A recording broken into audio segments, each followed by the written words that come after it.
Good morning students, मैं Shailesh Kumar Yadav sunshine senior secondary school Jakhania से, और मैं आपके सामने हूँ क्लास 7 के साइंस का चैप्टर 6 लेके, जो है आपका केमिकल कह सकते हैं elements, compounds and some chemical equations, जिसमें आज हम स्टार्ट करेंगे मॉलिक्यूल्स और नेक्स्ट टॉपिक है आपका एटॉमिसिटी। ठीक, लास्ट लेक्चर में आपने पढ़ा कि ब्रेजेलियस ने जो था वो केमिकल सिंबल्स को कैसे, उसके लिए कुछ रूल्स बनाए थे, तो वो रूल्स क्या क्या थे उसके बारे में हमने लास्ट लेक्चर में पढ़ा। तो अब हमारा नेक्स्ट क्या है, अब हमारा है, अब पढ़ेंगे हम मॉलिक्यूल्स के बारे में। देखिए, आपने लास्ट लेक्चर में पढ़ा, स्टार्टिंग में पढ़ा था एटम के बारे में। तो एटम क्या कह सकते हैं, तो basic building block of any matter, यानी किसी भी मैटर को बनाने में जो सबसे बेसिक पार्टिकल होता है, जो सबसे सामान्य पार्टिकल होता है, उसी को हम क्या कहते हैं, एटम कहते हैं। ठीक ठीक, अब देखिए मॉलिक्यूल और आपके जितने भी एलिमेंट्स होते हैं, एलिमेंट्स कंपाउंड जितने भी कुछ होते हैं, वो आपके एटम से बनते हैं। ठीक, तो इसी को हम बात करेंगे आज मॉलिक्यूल्स के बारे में। तो देखिए मॉलिक्यूल्स क्या होते हैं। मॉलिक्यूल्स आपका तब बनते हैं जब दो या दो से ज़्यादा एटम्स, या तो वो दोनों सेम एटम्स हों या दोनों डिफरेंट एटम्स हों, जब वो आपस में कंबाइंड करते हैं तो वो क्या फॉर्म करते हैं, तब वो एक मॉलिक्यूल को फॉर्म करते हैं, एक मॉलिक्यूल बनाते हैं। फॉर एग्जांपल कि जैसे आप कह सकते, देखिए आप डिफिनेशन की बात करें तो डिफिनेशन आपकी देखिए ये हो सकती है, व्हेन टू और मोर atoms of an element chemically combined together, जब दो या दो से अधिक एटम्स यानी किसी भी एलिमेंट के दो या दो से अधिक एटम्स केमिकली कंबाइंड टुगेदर, यानी क्या हो, आपस में केमिकली मिल जाए, कंबाइंड हो जाए, टू फॉर्म मॉलिक्यूल। ठीक, या आप मॉलिक्यूल की सिंपल डिफिनेशन दे सकते हैं, when two or more elements of same atom or different atom combines together it forms molecule। ठीक है, तो ये आप जनरल डिफिनेशन दे सकते हैं। तो देखिए इसके आगे क्या कह रहा है, these molecules aggregates in large number to form a matter that we can see, feel, touch। तो ये जो आपके मॉलिक्यूल्स होते हैं, जो मॉलिक्यूल एग्रीगेट मतलब इन लार्ज नंबर्स, मतलब वो बहुत ही बड़ी संख्या में इकट्ठा रहते हैं, जो आपस में मिलके वो मैटर का फॉर्मेशन करते हैं, जिसको हम देख सकते हैं, टच कर सकते हैं। The atoms in a molecules are tightly held together, जो आपके मॉलिक्यूल्स में जो एटम्स होते हैं वो एक दूसरे के साथ टाइटली हेल्ड रहते हैं, मतलब जुड़े रहते हैं, बाय अट्रैक्टिव फोर्स, क्योंकि जो दोनों पार्टिकल्स होते हैं उनके बीच में एक जो inter particle force of attraction रहता है, जिसको हम अट्रैक्टिव फोर्स कहते हैं। तो आपके जो दोनों एटम्स होते हैं वो आपस में अट्रैक्टिव फोर्स के माध्यम से एक दूसरे में कनेक्ट रहते हैं, जुड़े रहते हैं। ठीक, it is the smallest unit of matter which can exist independently. देखिए ये आपके मैटर की जो सबसे छोटी यूनिट कह सकते हैं, जो आपका इंडिपेंडेंट रूप से पाई जाती है, मतलब स्वतंत्र रूप से पाया जाता है। ठीक, अब देखिए मॉलिक्यूल्स के टाइप्स हम पढ़ते हैं। देखिए सबसे पहला क्या है, मॉलिक्यूल ऑफ एलिमेंट, जब आपका एक ही एलिमेंट के दो या दो से अधिक एटम्स आपस में कंबाइंड हो जाएं, तो उन्हें हम क्या कहेंगे, मॉलिक्यूल ऑफ एलिमेंट कहेंगे। ठीक, तो देखिए इस एग्जाम्पल के तौर पर जैसे मान लीजिए एन का मतलब यहाँ पे क्या हो गया, नाइट्रोजन। ठीक, जब एक आपके एन मतलब एक नाइट्रोजन का एटम एक दूसरे एटम से मिलता है, तो जैसे दो एटम हो गए, तो हमने क्या बताया था कि जब आपके दो या दो से अधिक एटम्स आपस में कंबाइंड होते हैं तब आपका मॉलिक्यूल फॉर्म होता है।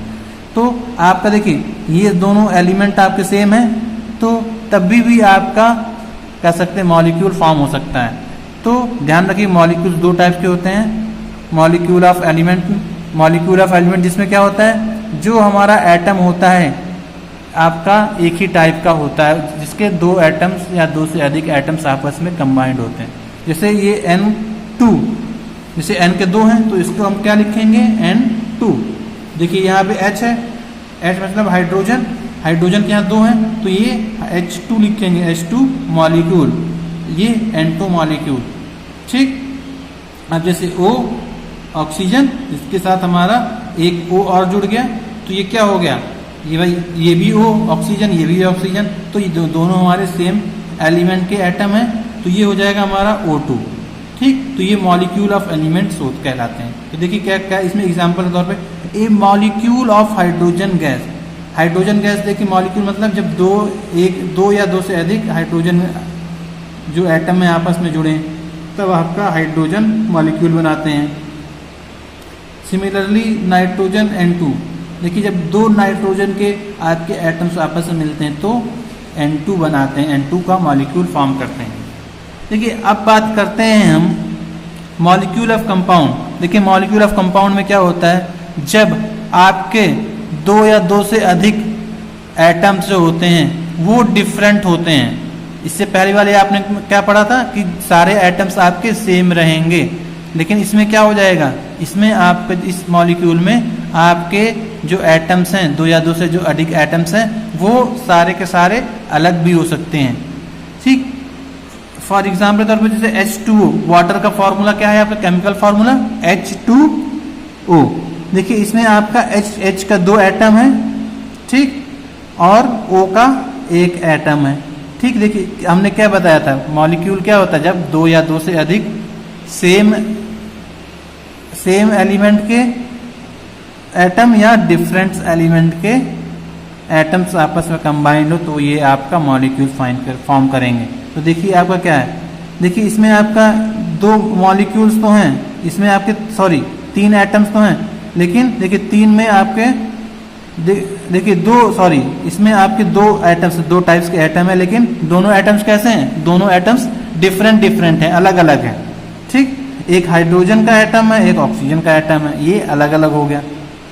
तो इसी तरह ये आपका हो जाएगा मॉलिक्यूल ऑफ कंपाउंड। इसी तरह आप एग्जांपल देखिए CO2, देखिए एक C और O2, ये CO2 हो गया, ये किसका फॉर्मूला हो जाएगा, ये हो जाएगा आपका कार्बन डाइऑक्साइड का। ठीक, तो इसमें भी आप देख रहे हैं एक C का आपका एटम है और 2 एटम आपके ऑक्सीजन के हैं, तो ये डिफरेंट एलिमेंट्स के हो गए। ठीक, तो मॉलिक्यूल आपका सेम एटम से भी होके बन सकता है, 2 या 2 से अधिक हो तब भी, और वो हो सकता है कि दोनों एटम्स आपके डिफरेंट भी हो सकते हैं। ठीक, ये था आपका मॉलिक्यूल के बारे में। तो स्टूडेंट्स अब आगे हम बात करेंगे एटॉमिसिटी के बारे में।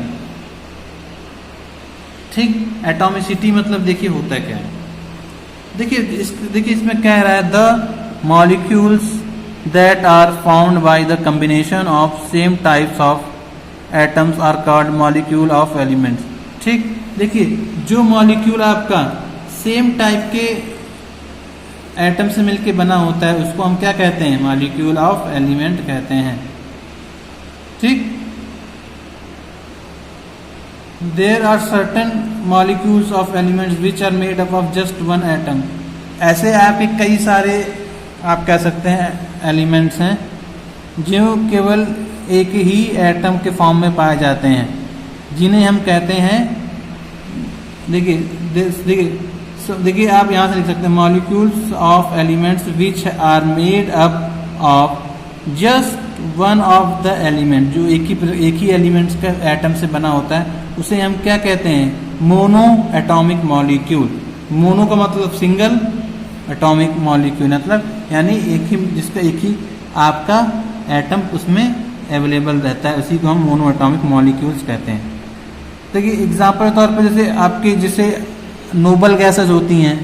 ठीक, जैसा कि आपने पढ़ा है कि बल्ब में आपके कौन सी गैस भरी जाती है, नोबल गैसेस भरी जाती हैं। ठीक, जो नॉन रिएक्टिव होती है, जो रिएक्शन नहीं करती, जो है आपका कुछ आर्गन, नियॉन और बाकी कई सारे जेनॉन, रेडॉन, क्रिप्टॉन, ये सब आपकी क्या है, ये आपकी मोनो एटॉमिक एलिमेंट मॉलिक्यूल का उदाहरण है। ठीक है, इसके आगे देखिए क्या करें, मॉलिक्यूल्स ऑफ नाइट्रोजन। देखिए नाइट्रोजन के मॉलिक्यूल में क्या है, N2 मतलब 2 एटम्स किसके हैं, N के हैं, मतलब 2 हो गए, तो मोनो की बजाय क्या हो जाएगा, डाई एटॉमिक मॉलिक्यूल हो जाएगा। ठीक, तो देखिए एग्जाम्पल के तौर पे देखिए क्या कह रहा है, molecule of nitrogen N2 consist 2 atoms, यानी जो N2 है हमारा जो नाइट्रोजन का मॉलिक्यूल है, इसमें हमारा नाइट्रोजन कितने मॉलिक्यूल हैं, 2 मॉलिक्यूल एटम, सॉरी 2 एटम्स हैं, तो इसको हम क्या कहेंगे, डाई एटॉमिक कहेंगे। डाई एटॉमिक मॉलिक्यूल मतलब ऐसा मॉलिक्यूल जिसमें हमारे 2 एटम प्रेजेंट हैं। आगे हमारा देखिए क्या कह रहा है, the molecule of elements which consist of 3 atoms of that element are called triatomic molecule। ठीक है, अब ऐसे कुछ आपके हो सकता है कुछ मॉलिक्यूल हों जिसमें आपके एक ही एलिमेंट, सेम एलिमेंट के 3 एटम्स प्रेजेंट हों, तो 3 हो गया तो डाई के मतलब 2, तो 3 का क्या हो जाएगा, आपका हो जाएगा ट्राई एटॉमिक मॉलिक्यूल, मतलब यानी ऐसे मॉलिक्यूल जिसमें आपका एटम 3 एटम प्रेजेंट हों, उनको हम क्या कहेंगे, ट्राई एटॉमिक मॉलिक्यूल्स कहेंगे। जैसे हमारा ओजोन आपने सुना होगा, ओजोन लेयर सुना होगा, तो ओजोन का आपका फॉर्मूला होता है O3। ठीक है, तो आपका ये आपका एक ट्राई एटॉमिक मॉलिक्यूल का एग्जाम्पल हो सकता है। देखिए अब बात करते हैं हम एटॉमिसिटी जो होती है उसके डिफिनेशन के बारे में। देखिए इसका आप जनरल आप कह सकते हैं, जनरल आप डिफिनेशन दे सकते हैं कि the number of atoms present in a molecule is known as atomicity. ठीक, किसी भी मॉलिक्यूल में कि टोटल नंबर ऑफ एटम्स कितने प्रेजेंट हैं वही क्या कहलाती है, उस मॉलिक्यूल की एटॉमिसिटी कहलाती है। ठीक, जैसे ये आपका डिफिनेशन ये हो जाएगी, इसको आप लोग लिख लेंगे सभी लोग, ये यहाँ से लिखिएगा, the number of atoms of element present in its molecule, यानी किसी भी मॉलिक्यूल में जो टोटल नंबर ऑफ एटम्स जितने भी प्रेजेंट हैं उन्हीं का सम को हम क्या कहते हैं, एटॉमिसिटी कहते हैं। ठीक, ये हमारे एटॉमिसिटी की डिफिनेशन है, इसको सभी लोग ध्यान से लिखेंगे।